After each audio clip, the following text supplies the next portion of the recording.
We're going to talk about why networkers specifically need to determine their budget going in. I think that's super important. I've got 5 tips on how to find ways to save money if you are the budget bender or on a budget bend. And then your action items we're going to end with. Yes. I've got an amazing story that we're going to include in this discussion because that's what triggered this. Right? Okay. Yes. So I have to ask you a question, Rob. Is being on a budget taboo? Not at all. Not at all. I think, again, it's just like the simple principles of business. Mm-hmm. It's business 101. In order to be successful, you've got to have a good, strong budget that you constantly review. Otherwise, you can make all the sales in the world, but if you're spending more money, you're out of business. While you're trying to figure it out. Yeah. Right? Because we all have to go through the trial and error period. Absolutely. So if we know we need to be on a budget, why are we pretending that budgets are taboo? I mean, that we shouldn't talk about it, like that we're ashamed of being on a budget if we're a networker. Well, that's a good point because that's why I've been looking forward to this session because I don't have a budget. And I've got my pen and paper here ready to take the points down here, Sheryl. But I think it's because I think it's again it's dependent on the person. If you're type A kind of person, you're going to be writing down and keeping every receipt possible. But if you're like me, you're just you never pick up the receipts. You don't write anything down. You're winging it all the time. Yeah. Well, if you're a financial professional and you're watching this, I'm going to ask you to comment, please, because they're all about budgeting. We know many really good ones, and they're good at what they do because they help people manage the money. Yeah. And then we forget networking is a business, and you never go into business without determining your budget. Absolutely. Right? So if you have money, I'm gonna start with this one. All right. So if you're listening to this, if you're watching this, and you're the one with the bucks, right? You've been doing it a while, or maybe you just got a pot of dough, right? These are a couple of things that I'm going to ask those people, and those people, to be mindful of because they're dealing with people who are on a budget, and that's the story. That we'll go into here in a sec, that this was born out of. But truly, and I know we've all been there, but if you have the money, be mindful of those who don't or may not. They're new into the business. Wouldn't you agree? Right. Absolutely. You should know, the person that you're going to meet. You should, really understand who they are so that you don't put them in an awkward situation. It really can be embarrassing when scheduling meetings. Always offer up no charge or low charge options. Do you?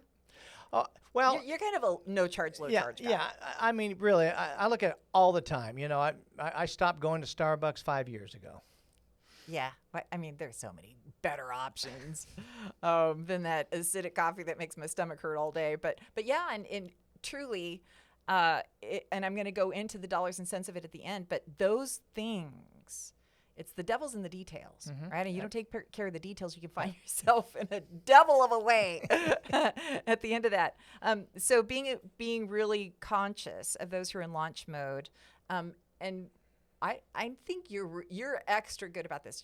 You're uber generous, but I think if you're on the veteran side, then for me, I feel like I want to sponsor that new person launching their business, right? So I'm saying, hey, I'm going to take you to coffee. Right. I'm going to take you to tea. Right.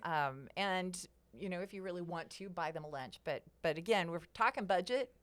That is one of the no-nos. Right. Lunch is for the sandwich in your car. That's right. Lunch is for your lap. Peanut butter sandwich. I know, that's right. And there's no shame in that. And also, if you're the one who has the money, never assume that somebody else has thousands or even hundreds of dollars to drop on some networking group. Yeah. I find people shamed into this, and then they bow out, and they can't even exist in the network marketplace anymore because they're embarrassed because they had they ghosted. They had to drop out because they couldn't afford it. Right, exactly. And that's embarrassing. It's a terrible position to put people in. Well, I totally agree with that, and that's why I'm excited about your points that you're going to go over with us because, again, there are so many free events, for instance, out there that people can go to. So I think what you should take it away, Sheryl, and tell us a few things on what we need to know about our budget. Well, here's a free event. Since you're on that, I'm going to jump to kind of the end of this. So let's Okay. talk about the people who don't have the money, right? Okay. You're just getting started. And there is no shame in not having money. When you're getting started, and as a matter of fact, even when I have money, I want to operate like I don't. Right. Exactly. Good point. Because what happened to my husband and I when we first got started, so I'll tell you my story first. And we were, so I left radio officially in about 2013. So 2015, 2016, we're well into the, learning how to network and everything. We learned through the whole 2008, and we had the house thing, right? We learned how to line item budget. We would write every single dime down. We had a notebook just like that. And at the end of the day, we both pulled the receipts out of our pockets, and we write down everything. 12 cents here, everything. Wow. Let me tell you what you discover. Convenience stores are not your friend.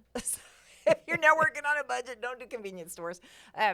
But it was such a great lesson for us. So then from that 2008 mess, when we move forward into now being entrepreneurs and owning our own business, we did the same thing. And all of a sudden I realized I'm upside down at the end of the year.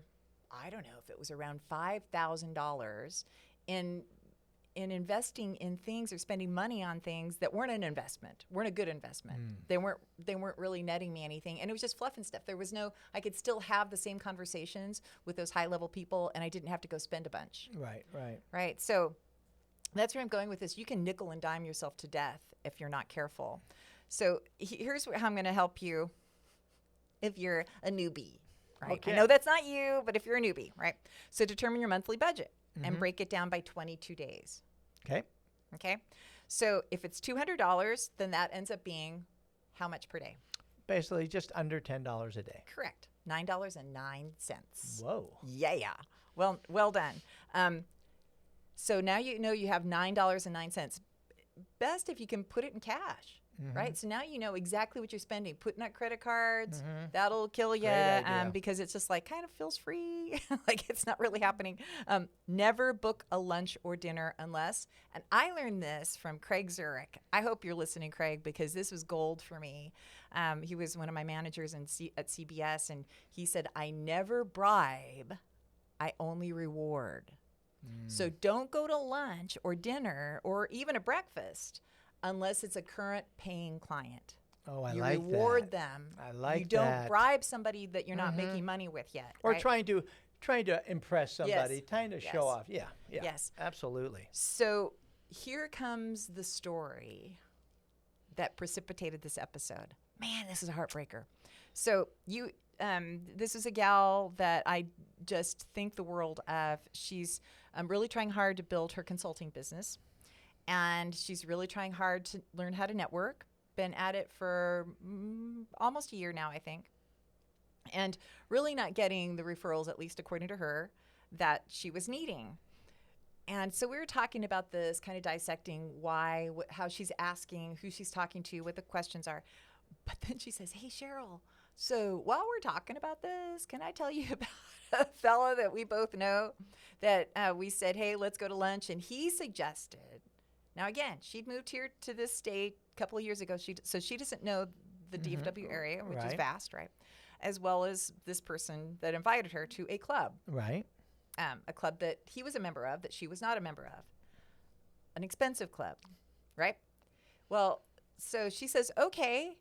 And she goes to the lunch, and apparently, according to her, and we're not in a court of law or anything, so he probably has his own side of the story, but apparently at the end of it, he gets up, says to the wait person, hey, she's picking up the bill, and leaves. Oh my gosh. I get you. No way. Hey, just what I heard, right? So That- even if it wasn't a real story, it's really heartbreaking to think that Sure. these things could happen, right? So absolutely. let's just leave it Wow. at that. But it really made me think that as those who've been networking for a while, we have a responsibility to those who are trying to get their business. They're trying to get traction in their Right. business. They're trying to learn how to network. Especially solopreneurs. I mean, you know that likely if they're new into that, they're probably not making a whole Right. lot of money right now. Right. So, by golly, if you're the one with the money and you're the one who said, hey, you offered up a venue, by all means, you should always offer to pay. Yes. I think that's, what do you think? 100%. Okay. 100%. I think that's budgeting etiquette, right? So, I mean, that was just plain rude. I mean, that is unbelievable. I think so too. And I said I wouldn't have paid. Just me. But Well, especially he was a club member. She should have said, put it on his tab. that's right. That's what I would have said. You know? Yeah, that's what I would have said. And so then the other side of that is, if you're the one who's on the budget, feel free to say what you just said. Mm-hmm. Put it on their tab. Yeah. I mean, do not, and because you're not going to lose that relationship, because apparently it's not a good one. Look at your eyes. Apparently it's not a good one anyway. So my heart broke. My heart just broke hearing that story. So, and then she proceeds to tell me the second leg of this is another meeting with somebody who then during the meeting, their first initial networking one-to-one, says, oh, by the way, here's a $2,500 program I'd like you to buy into. She's like, what? What's the L on my forehead? Like, what is going on here? Oh So my gosh. I know.